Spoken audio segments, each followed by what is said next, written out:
Hi mga mahal, ang ating topic ngayon ay tanong ni Sir Kirk Harry. Ang tanong niya sa akin is, Miss Aika, pwede bang paki-vlog ang okay lang po bang magpa-BJ sa isang ladyboy?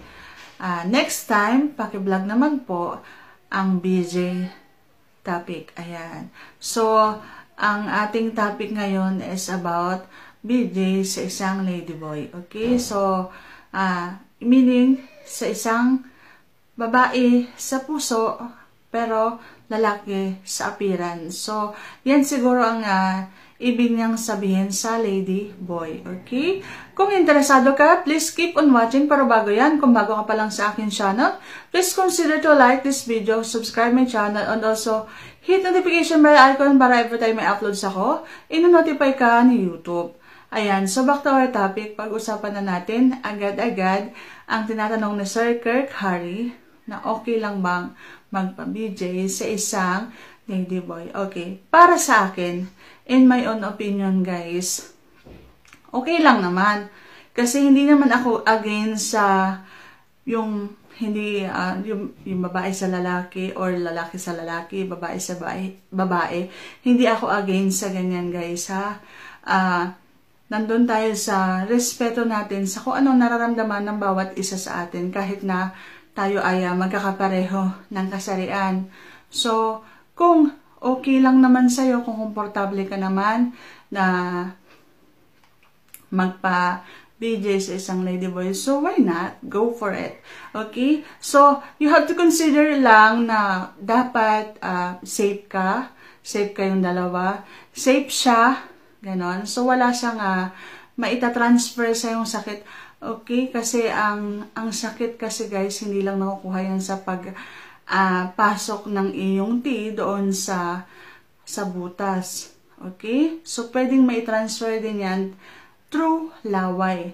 So, you have to be careful. Dapat lagi mong iisipin yung safety. Okay? So, dapat ang taong ito is matagal mo nang kilala at alam mo naman na malinis din siya sa kanyang sarili, sa kanyang katawan. Okay? So, hindi yung kung sino-sino lang. So, wag ganon. Okay? So, kung i-consider mo na magpapaganon ka sa isang ladyboy, so, you have to make sure na safe ka. Safe kayong pareho. Kasi, mas mabuti na wala kang sakit na makukuha para ma-transfer mo din sa iyong mga mahal sa buhay. Kasi mahirap ang magkasakit. Okay? Kung BJ lang, kung BJ lang. Okay? Kung uuwi pa dun sa more on, so use condom. Okay? So, it's better to be safe than sorry. Okay? So, sorry naman guys kung ganito ako magpayo. Kasi alam naman natin guys na, okay, hindi ko naman nila lahat ha, na may mga talagang ladyboy na kung sino-sino, basta pogi, papatusin yung ganon. So, basta pogi, parang kumikrengke yan. Okay? So, dapat mamili ka din kung ladyboy talaga yung feel mo, kung nasasarapan ka sa ladyboy. So, you have to make sure na safe siya. Hindi siya yung ladyboy na makakita lang ng gwapo, doon na. Tapos, the next day, iba na naman. So, wag ganon, okay? So, kung halimbawang more on BJ pa yung mangyayari, dapat lagi kang may baon na condom, okay? Laging magbaon yan. It's, once again, it's better to be safe than sorry. Pasensya na guys kung paulit-ulit ako sa ganyan kasi marami akong narinig na nakakakuha ng sakit about sa ganyan.